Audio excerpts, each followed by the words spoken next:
لا إله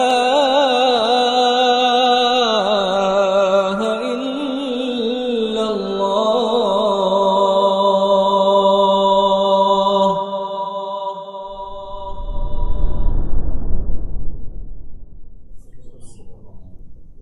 إن الحمد لله نحمده ونستعينه ونستغفره ونعوذ بالله من شرور أنفسنا وسيئات أعمالنا من يهده الله فلا مضل له ومن يضلل فلا هادي له أشهد أن لا إله إلا الله وحده لا شريك له وأشهد أن محمدا عبده ورسوله لا نبي بعده اللهم علمنا ما جهلنا وانفعنا بما علمتنا إنك أنت العليم الحكيم. أما بعد, kita melanjutkan kajian kitab Fathur Rabbil Bariyah Bitalkhisil Hamawiyah oleh Syekh Muhammad bin Shalih Al-Utsaimin, yang aslinya kitab ini kitab Al-Fatawa Al-Hamawiyah Al-Kubra, kemudian ditalkhis dan ditertibkan oleh Syekh Muhammad bin Shalih Al-Utsaimin rahimahullah. Kita saat ini mulai dari bab 19, Al-Babu Tasi' Ashar, bab 19 dari kitab ini. Mungkin sudah sekitar berapa bulan ya, hampir 8 bulan atau 7 bulan kita tidak membahas kitab ini di kajian rutin kita pagi hari, yaitu pembahasan fi zuhuri maqalati ta'tili wastimdadiha, yaitu tampaknya kemunculan makalah at-ta'til madhab mu'attilah, ucapan yang menunjukkan propaganda ta'til, yaitu menafikan, meniadakan asma atau sifat Allah Azza wa Jalla. Mulainya kapan gitu? Mulai kapan? Dan bagaimana penyebarannya? Kemudian siapa individu yang menjadi pionir penyebaran mazhab ta'til? Ya. Dikatakan oleh Syekh Utsaimin atau Ibnu Taimiyah rahimahullah, sya'at maqalatu ta'tili ba'da al-qurun al-mufaddalati as-sahabati wa tabi'in wa tabi'ihim, wa in kana asluha qad nabagha fi awakhiri asri at-tabi'in. Tersebar makalah mazhab ta'til, yaitu mazhab yang esensinya adalah menafikan asma dan atau sifat Allah. Itu tersebar kapan? Tersebarnya setelah al-qurun al-mufaddalah, setelah generasi-generasi yang unggulan, dalam Islam, yaitu setelah 3 qarn, setelah sahabat, tabi'in. Jadi setelah itu baru mulai bermunculan mazhab ta'til. Walaupun pada asalnya akar asalnya qad nabagha, itu sudah bersumber sudah mulai tumbuh di akhir masa tabi'in, akhirnya. Ini kan maqalah ta'til ini yang kelak nanti akan menjadi apa? Menjadi Jahmiyah, Mu'tazilah, termasuk Asy'ariyah, Maturidiyah, dengan nisbat dan rasio yang berbeda masing-masing dari apa yang tadi Anda sebutkan dari mazhab-mazhab menyimpang. Jadi akarnya itu sudah muncul sebenarnya di akhir zaman tabi'in, tetapi sya'at maqalahnya, yaitu yaitu tersiarnya maqalah ta'til dalam mazhab ini itu setelah wafatnya para tabi'in. Ya. Kemudian wa awwalu man takallama bi ta'tili al-Ja'd bin Dirham. Orang pertama yang berbicara dengan propaganda ta'til paling pertama adalah yaitu Al-Ja'd bin Dirham. Ya. Mejanya udah ini Pak Den, habis mejanya. Hah? Waktu itu ada banyak waktu itu enggak? ketika itu kayak banyak gitu. Di mana Pur? Di gudang kali. Baik. Jadi orang yang paling pertama yang berbicara dengan metodologi ta'til dalam atau tentang asma sifat Allah Azza wa Jalla, tentang perbuatan Allah Azza wa Jalla, itu adalah Al-Ja'd bin Dirham. Jadi yang paling pertama populer ketika itu Al-Ja'd bin Dirham. Yang mana Al-Ja'd bin Dirham ini beliau dia berkata, Inna Allah lam yattakhidh Ibrahim khalila wa lam yukallim Musa taklima. Ini jelas ini bertentangan dengan ayat Al-Quran. Jadi kata Ja'd bin Dirham, Inna Allah lam yattakhidh Ibrahim khalila. Sesungguhnya Allah Ta'ala tidak menjadikan Nabi Ibrahim sebagai khalil. Padahal jelas kata Allah Azza wa Jalla di Al-Quran, wattakhadha Ibrahim khalila. Jadi Al-Quran bilang wattakhadha Ibrahim khalila, si Ja'ad bilang Inna Allah lam yattakhidh Ibrahim khalila. Ya. Terus kata Ja'ad bin Dirham, walam yukallim Musa taklima. Allah tidak mengajak bicara terhadap Nabi Musa alaihissalam. Padahal ayat Al-Quran bilang apa? Dalam Al-Quran, wa kallama Allahu Musa taklima. Ya. Ini kira-kira jelas nggak kira-kira apa? Bertentangan gitu loh. Jadi Allah Ta'ala mengatakan ini, malah dia mengatakan aksnya gitu lah, yaitu lawannya, sebaliknya. Dan alasannya, ya nggak mungkin Tuhan itu punya kekasih gitu loh. Kekasih itu kan berarti kan bercinta dan seterusnya. Lihat bagaimana seseorang ketika dia pakai logika sederhana duniawinya yang pendek, kemudian dia mengkiaskan Allah Ta'ala terhadap makhluknya, maka dia akan menafikan banyak dari ayat-ayat Allah. Walam yukallim Musa taklima. Bagaimana Allah Ta'ala kok mengajak bicara Nabi Musa alaihissalam? Gitu kan? Mempertanyakan itu, akhirnya meniadakannya. Itu namanya ta'til. Ta'til yaitu nafi, menafikan. Maka faqatalahu Khalid bin Abdullah Al-Qasri. Maka Khalid bin Abdullah Al-Qasri membunuhnya. Yang mana ketika itu Khalid bin Abdullah Al-Qasri alladzi kana waliyan 'ala al-Iraq li Hisham bin Abdul Malik, yang menjadi gubernur Irak ketika itu, walinya Irak ketika itu untuk penguasaan kerajaannya Hisham bin Abdul Malik. Bagaimana kronologi pembunuhan terhadap Al-Ja'd bin Dirham oleh Khalid bin Abdullah Al-Qasri? Dan ini pembunuhan ini, dibunuhnya Al-Ja'd bin Dirham sebagai bentuk ta'abbud kepada Allah Azza wa Jalla dan nusrah li sunnah, ya, nusrah lil Islam, untuk menolong kaum muslimin dari pemikiran-pemikirannya. Fajazahullah khaira. Maka semoga Allah Ta'ala mengganjari Khalid bin Abdullah Al-Qasri dan orang-orang yang menolongnya, membantunya untuk membunuh Al-Ja'd bin Dirham, disebabkan keburukan yang disebabkan oleh Ja'd bin Dirham dari kalimat-kalimat ta'tilnya. Kharaja bihi ila musalla al-'Eid bi withaqihi thumma khataba an-nas. Jadi keluarlah Khalid bin Abdullah ke musallanya, ke musalla al-'Eid. Musalla al-'Eid ini maksudnya bukan musalla yang kita kenal sebagai musalla sekarang. Jadi kita disebut musalla al-'Eid berarti itu lapangan untuk salat Eid, maka itu musalla al-'Eid namanya. Ya.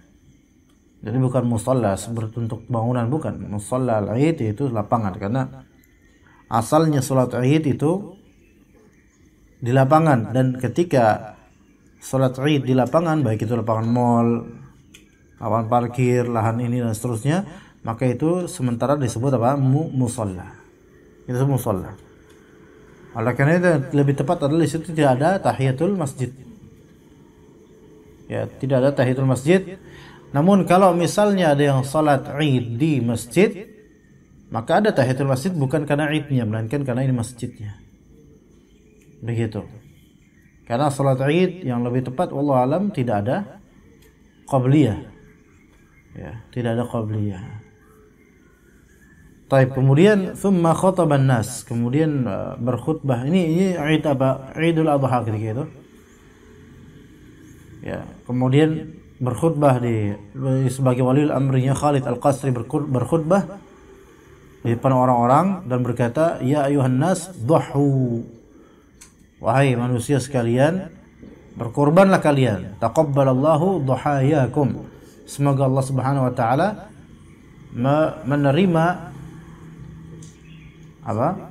penyembelihan kalian. Fa inni mudhahin bil Ja'd bin Dirham, sesungguhnya saya itu akan menyembelih Ja'd bin Dirham.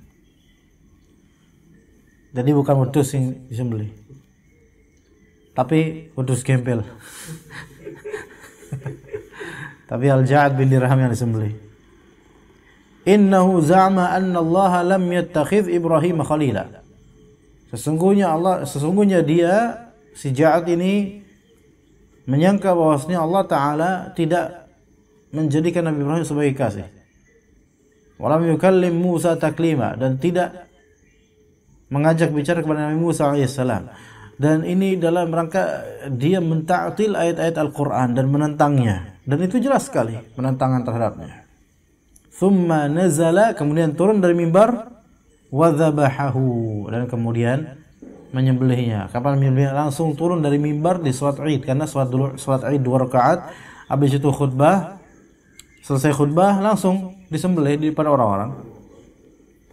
Wa dzalika fi Idil Adha sanad 19 ba'da al-mi'ah, 119. Lihat bagaimana dahulu untuk menolong sunnah dan membela sunnah dan Islam tentu saja, maka tokoh seperti Al-Ja'd bin Dirham ini disembelih. Ya. Moga-moga ya tokoh-tokoh liberal yang gembong-gembong, yang anti-Islam, menyakiti kaum muslimin, mudah-mudahan mendapat yang seperti ini insyaallah. Ya, entah bagaimana caranya Allah Azza wa Jalla menghukum mereka dunia dan entah dengan akhirat mereka. Kemarin kan sudah ada di demo kemarin, ya, kemudian ada seorang khabith yang Allah hukum dengan cara seperti itu, dipukul ya. Ya, kita nggak setuju dengan demonya, kita nggak setuju dengan pemukulan massal tanpa hak, ya, karena secara kenegaraan memang secara peraturan negara tentu itu tidak benar ya. Tetapi ya kita bersyukur atas terlukainya orang yang telah banyak melukai kaum muslimin, ya. Kemudian dikatakan di sini wa fi dzalika, dalam berkaitan dengan hal itu, yaqulu Ibnul Qayyim rahimahullah fi Nuniyah. Jadi ada kitab An-Nuniyah, yaitu nazamnya Ibnul Qayyim, syairnya beliau tentang akidah, terutama sekali tentang asma wa sifat, ya. Itu yang disebut An-Nuniyah karena pada akhirannya itu diakhiri dengan huruf nun. Maka kata Ibnu Qayyim, wa li ajli dha dhaha bi Ja'din Khalidul Qasri yawma dhabaihil qurbani. Wa li ajli dha dhaha bi Ja'di Khalidin lal Qasri yawma dhabaihil qurbani. Gitu.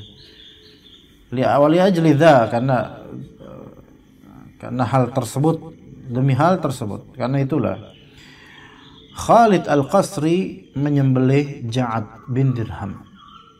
Di sini Khalidun itu fa'ilnya, dhaha fi'ilnya, ya. Kemudian dengan ta'addi huruf jar, ya. Yauma, yaitu di sini sebagai dzarf, yauma dzabahil qurban, yaitu di hari Id Al-Adha. Jadi biasanya kambing yang disembelih, yang ini sekarang setan yang disembelih. Idz qala Ibrahim laisa khalilahu, ya, karena dia berkata bahwa Ibrahim itu bukanlah kekasihnya Allah Azza wa Jalla. Kalla, tidak seperti yang dipikirkan. Wala Musal kalimud dani, wala Musal kalimat dani, dan tidak pula dia mengatakan bahwasanya Nabi Musa alaihissalam adalah orang yang diajak bicara yang dekat. Ya. Syakarat dhahiyata kullu sahibi sunnatin. Ya. Semua pemegang sunnah itu mensyukuri penyembelihan seperti ini. Lillahi darruka min akhi qurbani. Ala kulli hal, Anda tidak bisa menerjemahkan yang ini. Kemudian kata Syekh Utsaimin rahimahullah,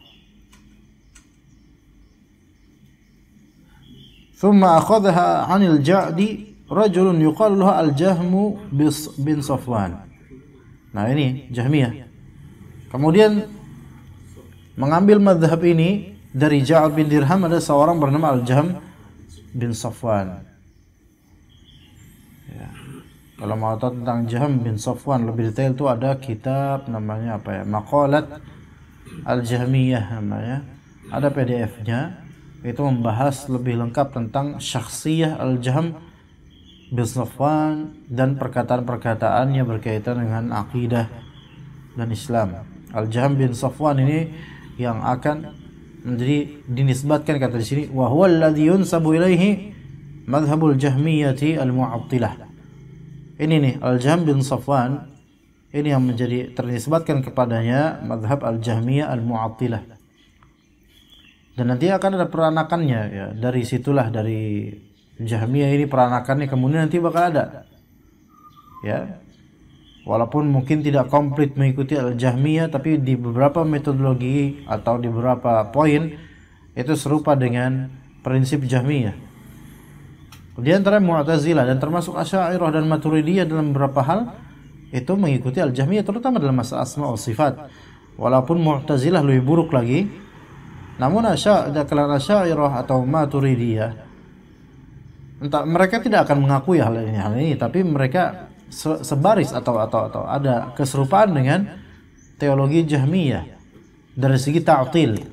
Makanya Mu'tazilah dan Asy'ariyah serta Maturidiyah itu juga Ahlus Sunnah menyebut mereka sebagai golongan Mu'attilah. Sebagai golongan Mu'attilah. Ya. Kitab Ibnu Qayyim rahimahullah, yaitu kitab As-Sawa'iq Al-Mursalah, itu untuk membantah kalangan Mu'attilah. Maka itu menyerang kitab As-Sawa'iq Al-Mursalah kan berarti petir-petir kiriman gitu loh. Artinya petir-petir kiriman untuk mazhab Mu'attilah. Masuk ke dalamnya terutama Jahmiyah. Makanya dikupas dalam kitab tersebut 4 jilid. Ada juga kitab Mukhtasar As-Sawa'iq Al-Mursalah, dibahas dari awal sampai akhir itu tentang kebobrokan mazhab Al-Mu'attilah yang termasuk Jahmiyah tentu saja di gembongnya. Kemudian Mu'tazilah masuk ke dalamnya dan juga Asy'ariyah dibantah oleh Ibnu Qayyim Al-Jauziyah rahimahullah. Iya. Dan kalau mau antum tahu di antara kenapa penyebabnya seorang seperti Ja'd bin Dirham bisa menafikan hal-hal yang sebenarnya itu sudah fix ayat gitu. Wattakhadha Ibrahima khalila. Kemudian kata Ja'd bin Dirham, lam yattakhidh Ibrahim khalila. Kemudian kata Allah, wa kallama Allah Musa taklima. Kata Ja'd bin Dirham, wa lam yukallim Musa taklima. Kenapa kok Ja'd bin Dirham dan juga Jahm bin Safwan dan yang semisalnya kok bisa dengan terang-terangan itu seperti melawan ayat, menafikan ayat yang sudah jelas? Itu sebenarnya bermula dari adanya pembagian kalam dari segi pemaknaan menjadi hakikat dan majaz. Itu diantara penyebabnya. Yang mana pembagian hakikat dan majaz ini tidak dikenal di kalangan salaf. Ini yang perlu antum tahu. Hakikat dan majaz, bahasa Indonesianya ini kalau dia bahasa Arab tidak dikenal di kalangan salaf dan juga tidak pernah disebutkan oleh Ibnu Faris, Ibnu Sibawai dan seterusnya dari kalangan mutaqaddimin untuk para ahli nahwu dan pakar bahasa Arab. Enggak pernah mereka menyebutkan tentang perbedaan ada prinsip hakikat dan majaz. Dan mereka ini mazhab Jahmiyah, terutama Mu'tazilah, mereka bermain di sisi ini. Karena kenapa dikatakan majaz? Kalau misalnya disebut majaz, maka ada pembolehan untuk mengingkarinya. Sementara kalau hakikat tidak bisa diingkari. Maka hal yang mereka anggap ini kalimat sebagai majaz, maka mereka boleh menafikannya. Ini suatu saat mudah-mudahan kapan gitu insyaallah kita bisa membahas 1 jam full gitu, di mana entah tentang bagaimana khilaf di antara ulama mengenai apakah ada hakikat dan majaz dalam Al-Quran, bahkan apakah ada hakikat dan majaz dalam bahasa Arab. Ini akan ada minimal 3 madhab atau 3 pandangan ulama yang berbeda mengenai ini. Memang jumhur ulama mengatakan adanya hakikat dan majaz, tetapi kenapa Syekhul Islam Ibn Taimiyah dan sebelumnya Abu Ishaq dari Syafi'iyah, yaitu Abu Ishaq Al-Isfiraini, ya, dan kemudian ada juga Syekhul Islam Ibn Taimiyah dan juga ada muridnya tentu saya Ibnu Qayyim, yang mana Ibnu Qayyim dalam kitab Shawa'iq Al-Mursalah itu menyebutkan bahwasanya majaz itu adalah salah satu taghut. Penyebutan majaz untuk suatu kalimat itu adalah salah satu taghut, yaitu sumber petaka yang membuat mazhab Mu'attilah ini bisa leluasa untuk menafikan ayat-ayat Allah Azza wa Jalla. Ya. Kalau kita kan di Indonesia kan paling cuman majaz kan kita kan hiperbola, majaz ironi, itu memang oke lah, itu sahih lah. Karena itu tidak ada kaitannya dengan nas Al-Qur'an. Walaupun majaz itu dari bahasa Arab, ya, kata majaz dari majaz. Kan majaz itu kan majaz syai' jaiz, itu sesuatu yang boleh di sini ya, boleh antum okein dan boleh antum dustakan gitu. Boleh antum tidak setuju dengannya gitu loh. Itu majaz. Kalau hakikat kan dari hak. Namanya hak, ya udah hak gitu, udah benar gitu. Itu loh, hak dan majaz. Dan dari situ sebenarnya. Maka kalau kita melihat pandangan Syekhul Islam dan juga kalau kita membaca kitabnya kitab As-Shawa'iq Al-Mursalahnya Ibnu Qayyim, kita akan dapati bahwasanya yang menafikan majaz ini mereka malah lebih komprehensif lagi dalam memahami pengertian hakikat dan majaz dan penerapannya, dan mereka lebih komprehensif, lebih menyeluruh dalam membahas hakikat dan majaz, bukan secara lafal saja tapi secara sebab dan juga akibat terhadap adanya majaz tersebut. Taib, Jahm bin Safwan ini dinisbatkan kepadanya madhab Jahmiyah Mu'attilah li'annahu nasyarahu, karena Jahm bin Safwan itu menyebarkan madhabnya, ya, jadi dia tidak tinggal diam begitu saja. Faqatalahu Salam bin Ahwaz, maka Salam bin Ahwaz membunuhnya, sahibu syurtati Nasr bin Sayyar, wa dzalika fi Khurasan sanad 28 ba'da 100. Jadi dibunuh di Khurasan tahun 128 Hijriah.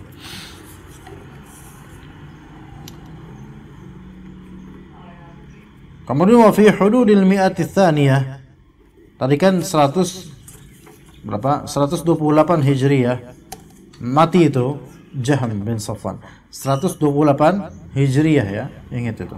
Dan 128 Hijriah itu masa-masanya kalau dalam mazhab fiqih adanya Abu Hanifah sudah ada, memang sedang mendakwah. Imam Malik juga sudah. Ya. Imam Malik, tapi Imam Syafi'i belum lahir. Karena Imam Syafi'i lahirnya 150 Hijriah.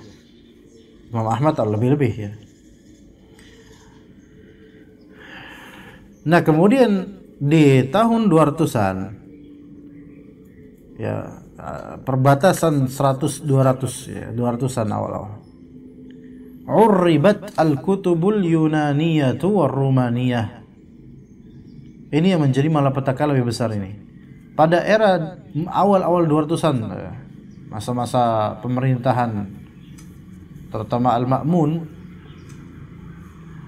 itu dita'riblah kitab, diarabkan kitab Yunani dan kitab Romawi. Jadi Yunani di sini kan dan Romawi ahli kitab. Mereka bisa baca, bisa tulis. Dan kita tahu bahwasanya filsafat itu berasal dari Yunani. Ya kan? Dari Yunani.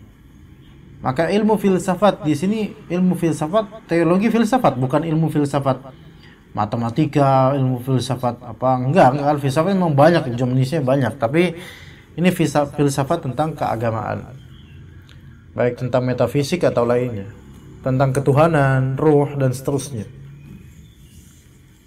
Dita'rif, diterjemahkan, ditranslate ke bahasa Arab. Ketika itu Khalifah Al-Ma'mun terutama sangat-sangat semangat supaya khazanah keilmuan dari outsider itu masuk ke Islam, terutama ke bagian kekuasaannya.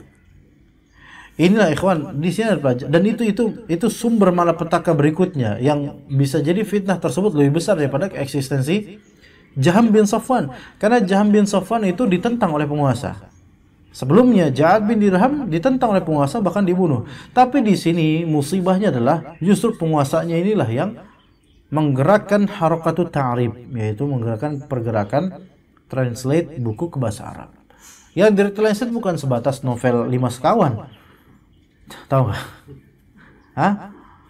Bukan sebatas lupus atau apa, enggak. Tetapi di sini yang ditranslate adalah kitab-kitab teologi Yunani, Romawi, filsafat, yang mana itu sebagian, yang mana itu sesat dan menyesatkan untuk kaum muslimin dan merusak akidah kaum muslimin. Ya. Fazdadal amru bala'an wa syiddatan. Maka urusan ini menjadi semakin bertambah dari segi musibah, dan juga kerasnya perjuangan ini malah tambah ini. Nah, maka wa fi thumma fi huduril mi'ati tsalitsah, ya, dia mulai 300-an, intasharat maqalatul jahmiyati bisababi Bishr bin Ghiyath al-Marisi. Maka di era 300-an awal mulailah tersebar pernyataan Jahmiyah ini, makin tersebar dengan sebab jasa namanya Bishr Marisi, Bishr bin Ghiyath al-Marisi. Ya, emang kelihatannya namanya bagus itu, Marisi, ya. Jadi dari kata Marisa, ya, Marisa itu adalah salah satu nama makanan ketika itu. Bishr bin Ghiyath al-Marisi, antum ingat-ingat, jangan namain nama antum ini ya, jangan. Ya. Wa tabaqatuhu alladhina ajma'a al-a'immatu 'ala dhammihim. Dan yang setabaqah dengan Bishr Marisi ini, yang mana para imam itu sepakat untuk mencela orang-orang seperti ini. Wa aktsaruhum kaffaruhum aw dhallaluhum. Mayoritas ulama mengkafirkan golongannya Bishr al-Marisi, atau minimal mengatakan bahwa mereka ini semua sesat. Nah, di zaman itu kemudian datanglah seorang alim Sunni mutabarri' fi ta'lif, yang beliau menulis kitab sangat bagus dan ada kitabnya di dalam, yaitu wasannafa Uthman bin Sa'id ad-Darimi kitaban radda bihi al-Marisi. Jadi Uthman bin Sa'id ad-Darimi, tapi ini bukan Darimi as-Sunan ad-Darimi, bukan, beda lagi. Uthman bin Sa'id ad-Darimi menulis kitab membantah Bishr al-Marisi, dan kitab tersebut dinamai Naqdu Uthman bin Sa'id al-Kafir al-Anidi fi ma aftaru 'ala Allah min at-tauhid. Ini judul kitabnya panjang ini. Iya. Naqdu Uthman bin Sa'id al-Kafir al-Anid fi ma aftaru 'ala Allah min at-tauhid. Yaitu Uthman bin Sa'id membatilkan si kafir, membantah si kafir yang pembangkang ini, yaitu maksudnya Bishr al-Marisi dan Jaham bin Safwan, terhadap apa yang telah dia kelakarkan dan dia dustakan tentang Allah Azza wa Jalla dari urusan tauhid. Ya. Bisa juga kitab ini dinamakan Naqd Uthman ad-Darimi, atau yang populer kalau sekarang Ar-Raddu 'alal Jahmiyah. Ar-Raddu 'alal Jahmiyah karya ad-Darimi. Ya. Ini masyhur di kalangan penuntut ilmu dari segi akidah, ya.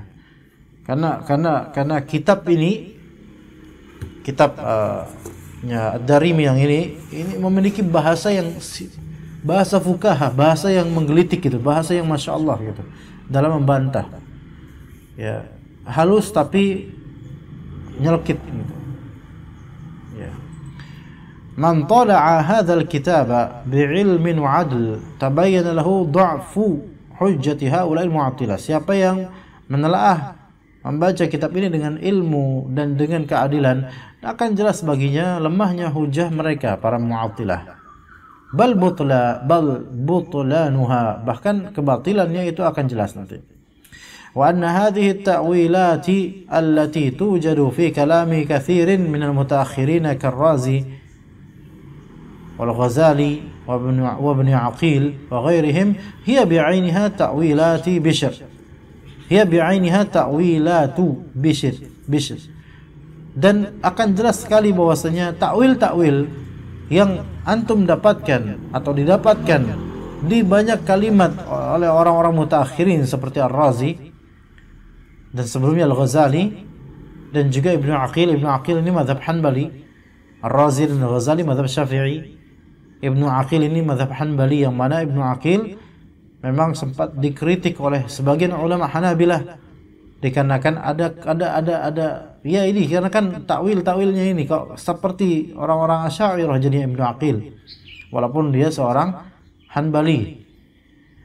Dan itu semua bi'ainiha ta'wilatu Bishr. Apa yang ditakwil atau dilakukan oleh Ar-Razi, Al-Ghazali, Ibnu Aqil dan ulama semisal mereka, itu persis dengan apa yang dilakukan oleh Bishr Al-Marisi. Ya, jadi ada dhalal, ada kesesatan dalam hal itu. Ya, seperti itu ya ikhwan. Tapi adapun istimdadul maqalati ta'til insyaallah kita lanjutkan pada waktu mendatang insyaallah. Mungkin untuk sejarah itu cukup sampai Al-Ja'ad sampai siapa? Bishr Al-Marisi. Kita lanjut ke kajian Musnad Imam Ahmad.